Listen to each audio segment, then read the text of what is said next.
wymienić żarówkę kierunkowskazem z Kodziskala. Należy skręcić koło w lewą stronę. Zakładamy, że to akurat tu będziemy wymieniać. Jest taka pokrywka. Wykręcamy ją.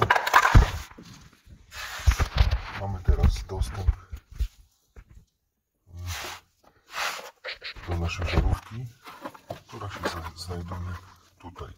Tą żarówkę należy odkręcić. Tu widać taki wypust. Odrobinkę w lewo ją odkręcamy i wyciągamy do siebie.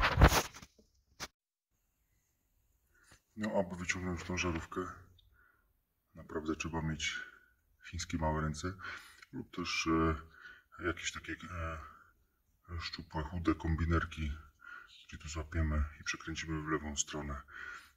Po wymianie żarówki wkładamy w to samo miejsce, zakręcamy, czyli robimy dokładnie wszystko na odwrót, co zrobiliśmy, żeby ją wyciągnąć.